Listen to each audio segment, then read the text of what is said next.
What's new, 802? I'm Becca Hammond, and you're listening to Vermont Talks. Vermont Talks may include graphic or explicit content. Listener discretion is advised. Welcome to Vermont Talks. Damini, Fulmer. Yes, thank you. Thanks for having me. I'm so excited. Okay, so it is November 11th of 2023, and this is actually my 4-year anniversary episode. Oh my gosh, Isn't congrats. It crazy that I've been doing this for 4 years? It seems wild to me. Okay. That is wild. That's awesome. So welcome, Damini. And Damini is the owner of Damini Photography. You work in mental health and also are working on your master's in social work, and you're a dog mom. Okay.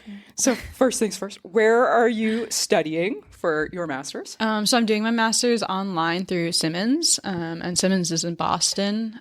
So yeah, it's awesome that I just get to do it virtually and it's working out. Yeah. Very cool. Cool. And second most important thing, what kind of dog do you have? Oh, the cutest, but I'm biased.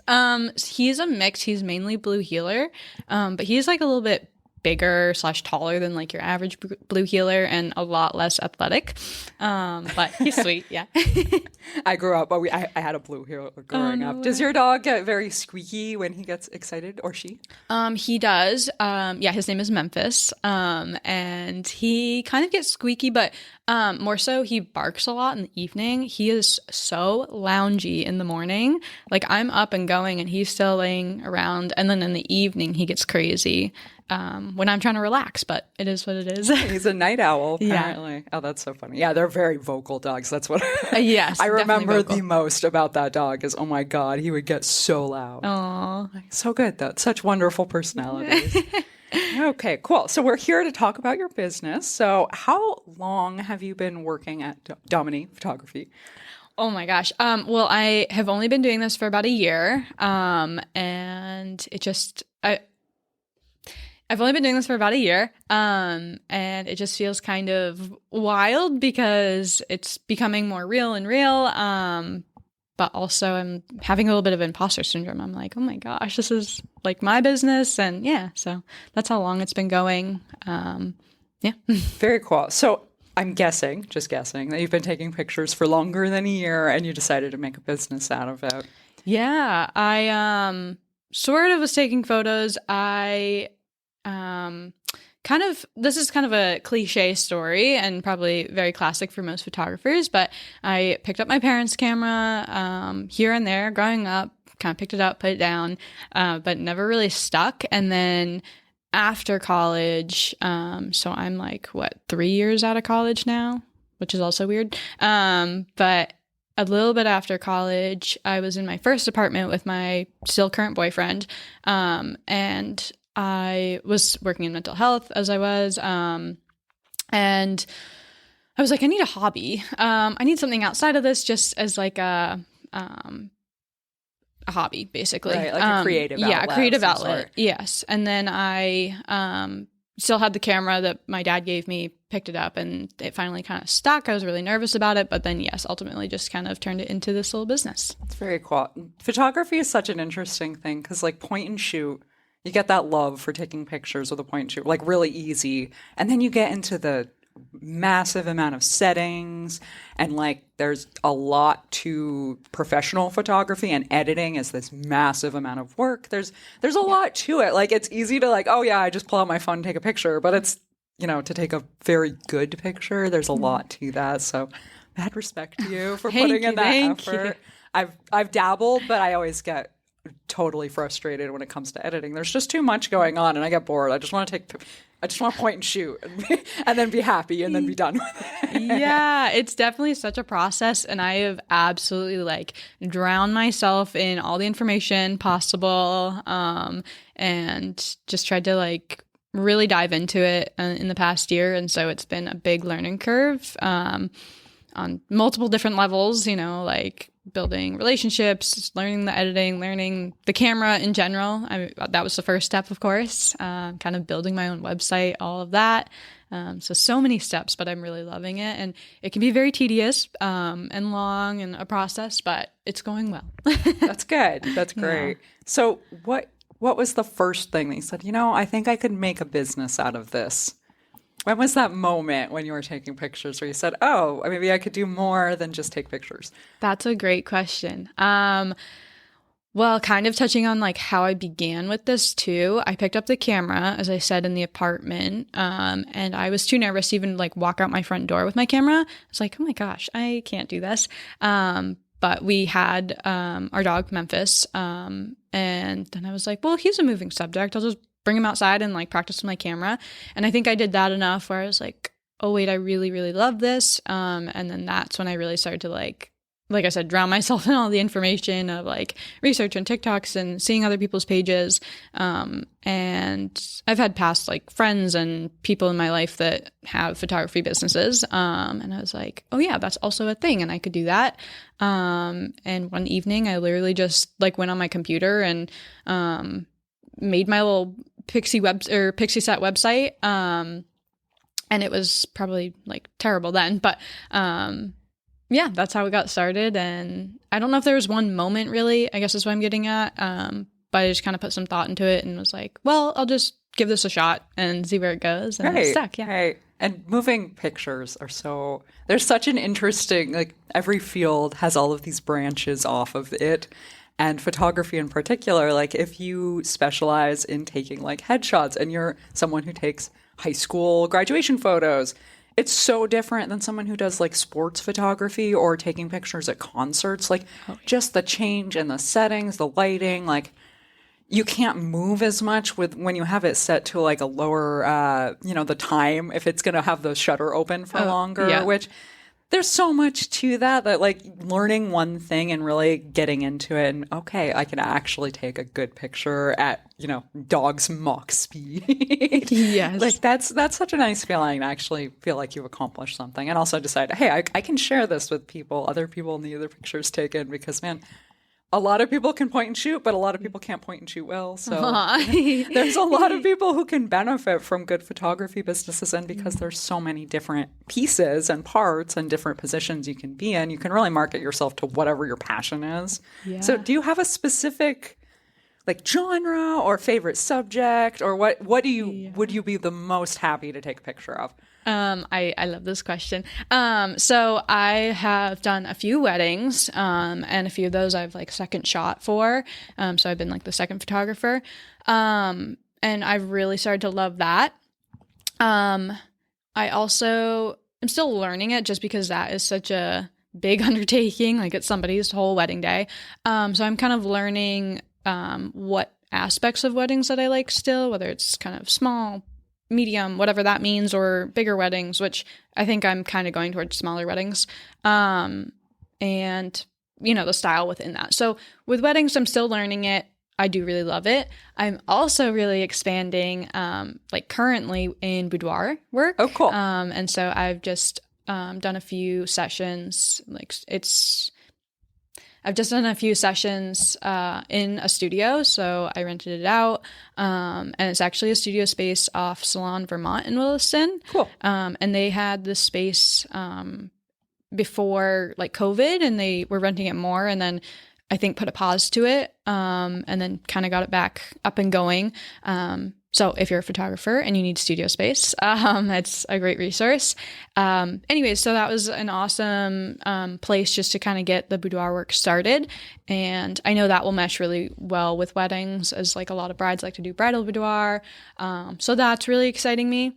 And then on like the total other spectrum, I guess, partially, I've done a lot of seniors for senior photos, and I love that as well, because sometimes mentally I'm like 17 still, and so I just get to like hang out and chat and take their photo, and normally they come with like their mom or something, and yeah, it's just like a fun time, and it's nice to, I guess, have those sessions where you're posing them, and it's a little bit slower in some ways, but then I like the fast pace of weddings in a lot of ways too. So that's where I'm at right now. And I'm kind of just turning the corner, it feels like, into niching down a little bit, or knowing what I want in the future. But of course, in the first year and this past year for me has been trying like a little bit of everything and figuring that out. Right. You have to try to know what you actually like and what you enjoy. You have to have some weird sessions. You're like, oh, this may not be the best, or this is the best. This was the most fun I've had. Mm-hmm. That's really interesting. I feel like boudoir shots, I don't know. photography is such a weird field. I don't know how many photographers there are. There seems to be loads of them, but there's so much opportunity and just different styles, because you can be in the exact same niche but be two totally different styles, and people find you and people love that. I can see weddings being really interesting because you get candid shots, you get all the moving, you get all this aspect of people partying and having fun, and then you also can do, okay, hold still, let me pose you. Do you find posing people, is it fun for you? Are you getting comfortable posing people? It always feels, as someone who's been posed but has never posed someone, it always feels a little like stiff. Like, what do? I don't quite know. I really, really love, of course, like the candid shots, and I know that sounds cliche and corny as well, but I love those moments, and I really love that aspect of weddings overall, just being able to really capture the story in the day. And then as for posing, I don't mind it. I am always learning, so still learning it in a lot of ways, but I am becoming more comfortable with it. And so I enjoy it because I then get those in-between moments. It's not so much about the pose for, weddings or seniors or, whoever. I guess with boudoir, you're posing them and really trying to get that pose. So that's a little bit different, but yeah, I'm getting comfortable with that, and I do enjoy it. But like I said, I really like those candid moments. Yeah, that's kind of where I'm at in the posing and everything. Nice. Yeah, it's definitely a skill, because that's, you kind of had mentioned, like getting a business and building relationships. That's definitely part of it for photographers. Like, how can I convey this and make people comfortable? Because the last thing you want is someone like super stiff and awkward looking in their wedding photos. Like, you don't want that. No one wants to look awkward. So not at all. Definitely have an aura of, okay, we're going to build rapport and I'm going to be nice to you and not, it's funny because there's this like level of photography where I've heard about, I've never witnessed a photographer like this, where they get like really, I am the artiste. I know what you need to do. You must listen to me. And it's interesting because most people I've met are not like that. So it's always like, how do you get to that point where you're just like, I am so good that you can never tell me anything, and how dare you come through my frame? Like, it's just idea. Such a fun, like, you've got to build rapport with people, and I mean, it's the same with every business, right? Yeah, and you'll hear me like in my sessions, I'm always like, oh, how does it feel to, put your arm here? Are you comfortable with that? And they're like, I think so. I think you're supposed to pose me, and I'm like, yeah, but is it comfortable? Does it feel natural? And they're like, oh, yeah, right. I guess or so. You get their input. Instead of just like, do this, do that. Yeah. Like, okay, am I doing it right? I'm a robot. Yeah. And I'm very much like always asking. I think that kind of comes from like working in the mental health field too. I'm like, does this feel comfortable? What if can I touch your hand and put it here? And like all of that. So that makes a lot of sense. That's probably makes it very nice to work with you, since you can approach people in a kind and respectful way versus... I would be so awkward. I'd be like, can you put your arm out? Oh, I'm sorry. Can you put it down? Like, that's funny. Yeah, definitely an art. Like taking someone's picture and not being scared of, because obviously you're taking their picture. They want to look good. You want them to look good. And the last thing you want to do is say something that makes them feel like they're not doing it right. But you also have to guide them. Like that's a real balancing act of just keeping it light and happy. I think it's also just like about communicating completely and entirely like the whole time. So if I pause, I'm always just being so transparent and being like, you're doing great. Like I'm just messing with my settings, totally on my end, whatever. So I'm just like always trying to communicate and tell them what's going on. And I try to do this in like different realms of my life too, of course. Just trying to be like, yeah, this is what I'm doing, or here's why. Yeah, that's kind of my mindset around it. And just so they're not standing there like, okay, what do I do? What am I waiting for? Yeah. Nice. Yeah. Nice. So are you doing winter weddings? Do you have a favorite venue yet? Oh, I don't know if I have a favorite venue or if I can say I have a favorite one. I live in Milton. And so I second shot a wedding at the barn, McQuam. Cool. Barn and winery there.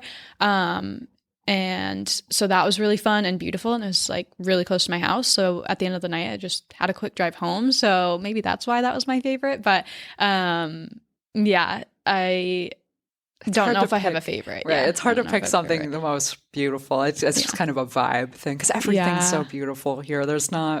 I'm sure there's wedding venues that aren't that great, but most that I've seen in Vermont are just so idyllic and beautiful. They have the greenery. And again, like I haven't done so many where I do have a favorite, but they are also beautiful. And so I don't mean to like name drop one and not the other, but yeah, they're all beautiful. And then as for like going forward, I do have one winter wedding, but it's going to be in New York. And I've got well, it's my boyfriend's family, but I just call him family. I've got family over there. So that's kind of why I said yes to it, because I can just stay with them after. It's really close to them. So I'm excited for that one. Other than that, not so much. Or other than that, I don't really have like other weddings until next year. Yeah. And that's kind of why I really picked up on doing the studio work as well. Right, which makes sense. I have talked to one other photographer who said basically the same thing, that like wedding season is a very, specific thing in Vermont, and most people don't get married in the winter here just because it's cold and all cold. the venues are outside. Like it makes sense that you would want something to do during the winter months that aren't freezing outside. And yeah, I just don't know that many people have gotten married in the winter. The more I think about it, it is beautiful, but I feel like it's probably a lot more work. I feel, yeah, no, definitely more work. And I feel like there's probably more like winter elopements because it's just a smaller crowd, not necessarily a smaller like situation to plan or anything, but just a smaller crowd, and having guests come to a winter wedding sounds like a big undertaking. Yeah. Oh, yeah. Just keeping your clothes clean. That's what I think of in Vermont. I've lived here forever, and I just think, the salt. True. Men walking in from outside and getting salt on their nice pants, or nice shoes, or whatever you're wearing, or freezing if you're wearing a dress. Yeah. I have been to a wedding where I was freezing wearing my dress when I had to go outside. So I hate being cold and like not being able to warm up. Like, yeah, that would be awful. This is why we have studios. So. Yes. What was the studio called again in Williston? Can you just remember? Yeah, no. So it's just like a studio, like room / space in Salon, Vermont. So the studio space itself doesn't have a name, I don't think, but you walk in and the studio is like right in front, and then to the right is their salon, and they just own that whole section of the building or whatever, and rent that part out, which is nice. And it's just kind of closed off from the salon, and then there's like a hallway with bathrooms and everything. So yeah, it's a great space. Yeah, right. That makes total sense for boudoir. You kind of need a little bathroom to change in and get ready and everything. Well, there's like a little changing area in the the studio. It's a very like big space sort of. So yeah, it's super nice. But then just to have those options is perfect. Yeah, that's really cool. And it's nice that it's in the city. Not that Milton's very far outside of the city, but some people, if you have to go 20 minutes, it's a lot for people who come just to be in the city. That's a lot for them. Like, whoa, this is rural Vermont. They drive up to Milton. Right. Oh, like, oh man, I'm outside the city. Yeah. No, I grew up in Maine, and everything was 20 minutes or more to get to. So being in Milton, I'm like, oh, this is great. I'm so close. And yeah. 10, 15, great. 15 or 20, I guess. But yeah, it just feels close. So it's good. Yeah. And it's definitely grown up in that area. I lived in Georgia for a while, and Milton was the closest you could go to like a real grocery store or a restaurant. So it's actually not that rural, but it's not right in the city, which is also nice. Definitely nice. Very cool. Okay. So let's talk gear.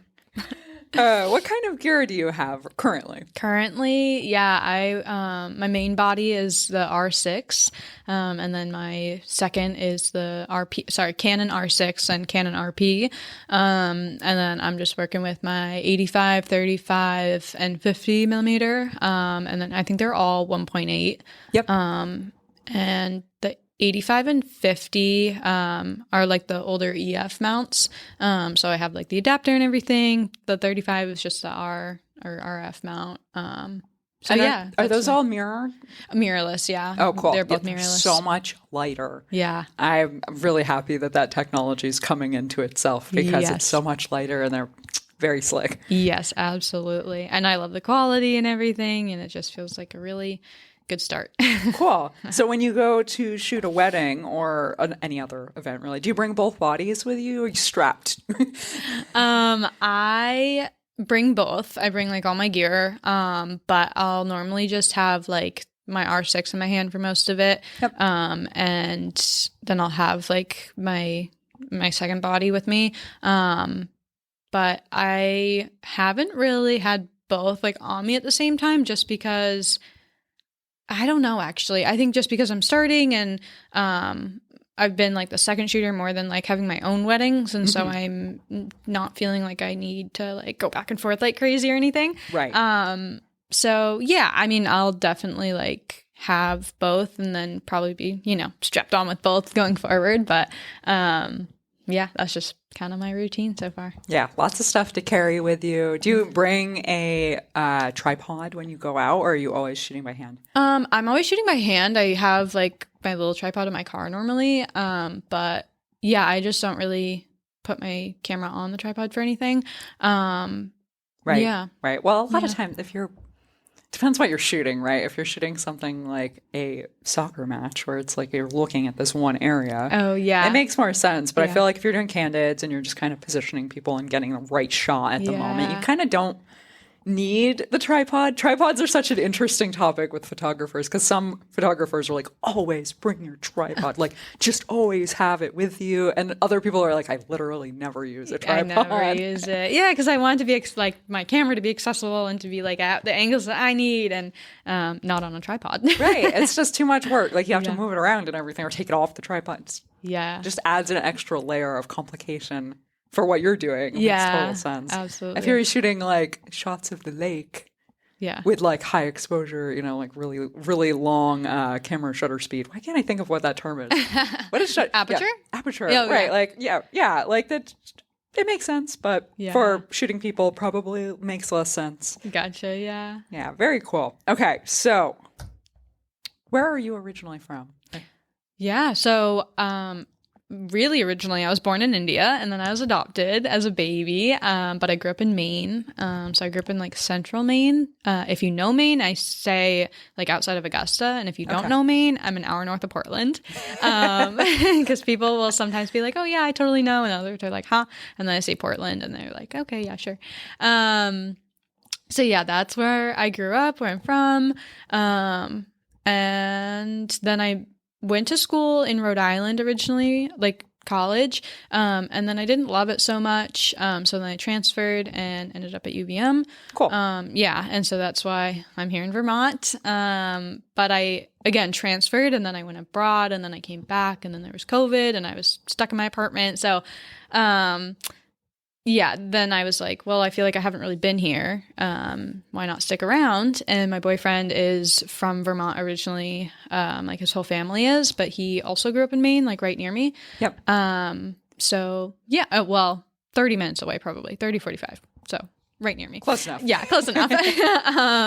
And we actually connected near the end of college. We didn't know that we like grew up near each other or anything, until we met.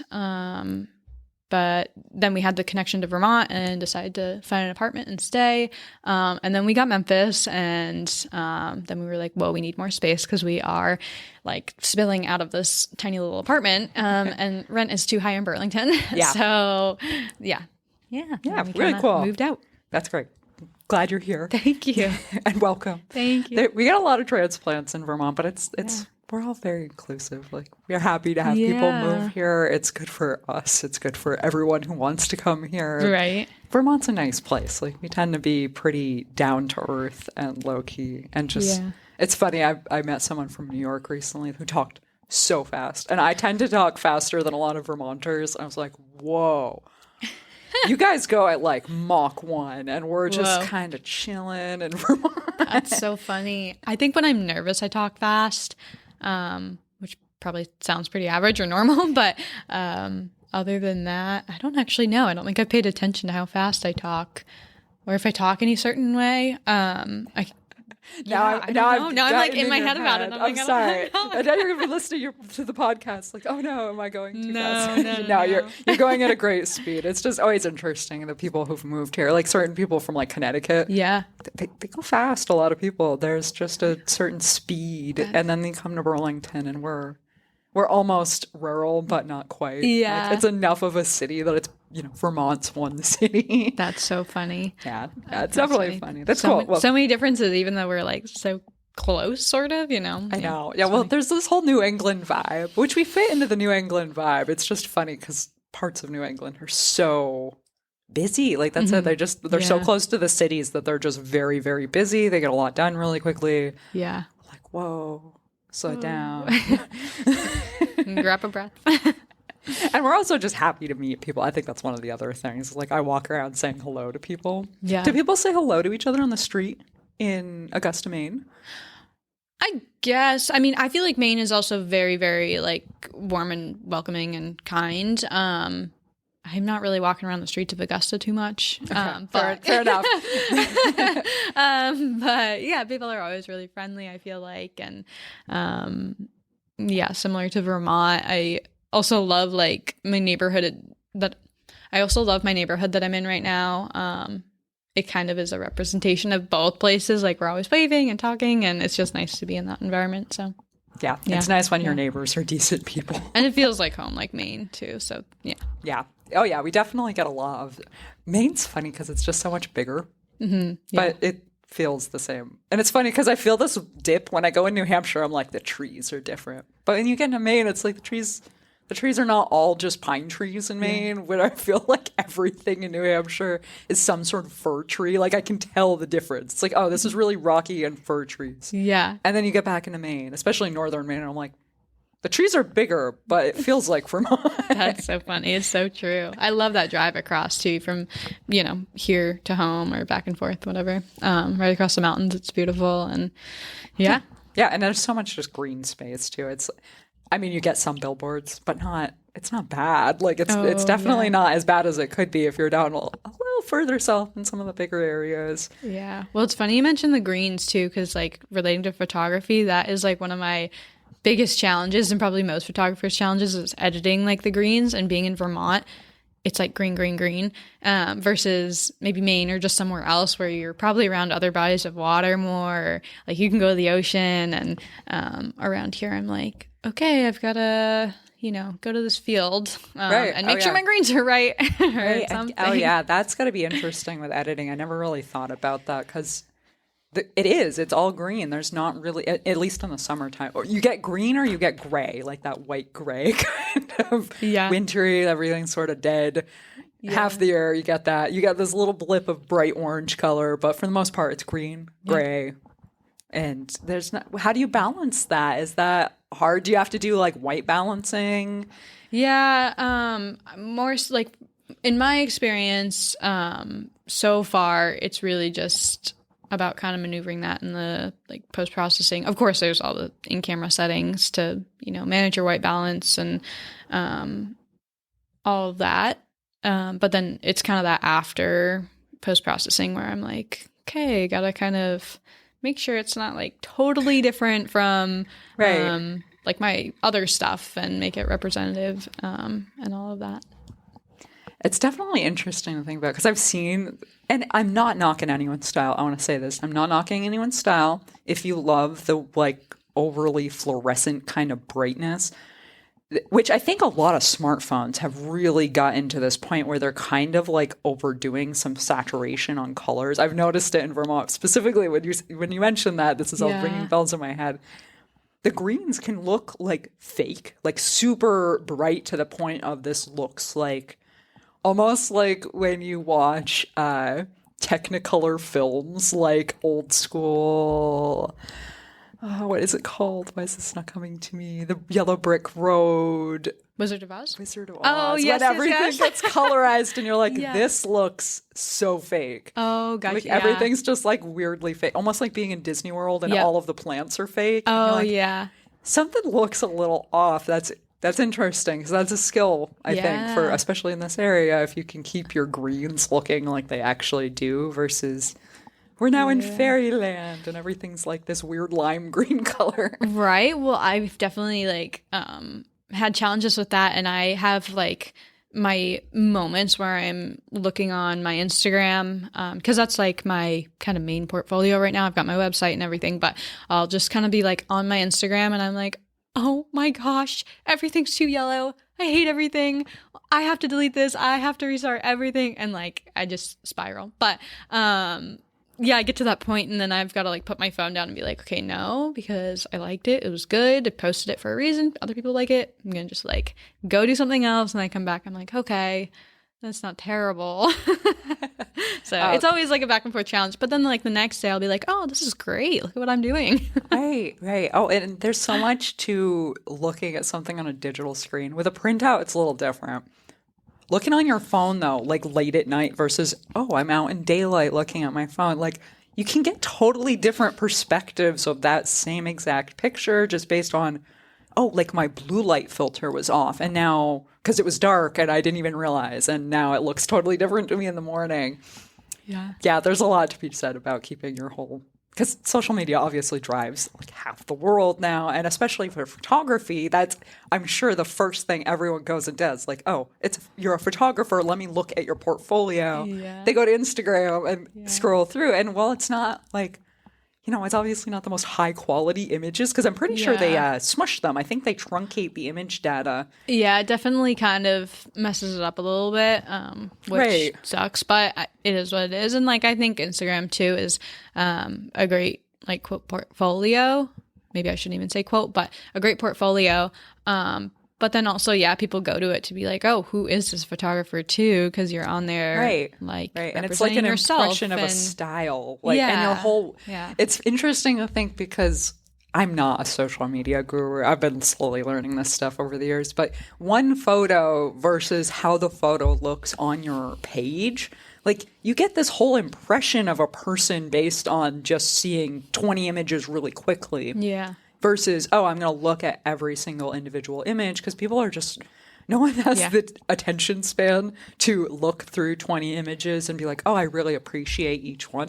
People just, right, they just glance at this wall and they're like, oh, that's the vibe. Yeah. Okay. And like, that's it. So I can totally appreciate looking back, because I do this with my own stuff. I look back and I'm like, oh, no, I don't like this anymore. Like, why did I do this? And the way Instagram works, it's not like you can go in and just like swap one image out. It breaks your whole, you've built this whole like system of images. You can't just go in and delete one without changing the way the entire page looks. It's amazing. It's amazing seeing how creative some people have gotten with those feeds too, where like, I've seen photographers in particular like somehow get their color scheme to shift across the images. Like it starts with like all greens and then it shifts through the seasons in this very like satisfying way. And I'm like, wow, like it just blows my mind. But that's it. I'm like, wow, I would be immediately like, oh no, I did something wrong. I posted a green picture when I should have posted a blue picture, and now it's off. That's funny. It's become a huge thing. Like there's a lot to be said to, especially Instagram marketing for photography in particular. Yeah, definitely. So what is your Instagram name, your handle, so people can find you? Oh yeah, my handle is just Damini Photography, and my name is spelled kind of funny. I guess it's Damini, and people always say it wrong, but or spell it wrong. It's okay. I said it wrong. Oh my gosh, no, you nailed it. You're good. Domini, like Dominique without the eek. Yes, I really like that. Yes, that's how I like to like tell people. But yeah, that is just Damini Photography, and then my website link is in my Instagram, and then that's like the best way to kind of reach me at first, and then my website will be in there, and then you can email and kind of inquire through there. Awesome. Cool. And I think we've pretty much covered most of the stuff I wanted to talk about today. Is there anything specific that you'd like to talk about?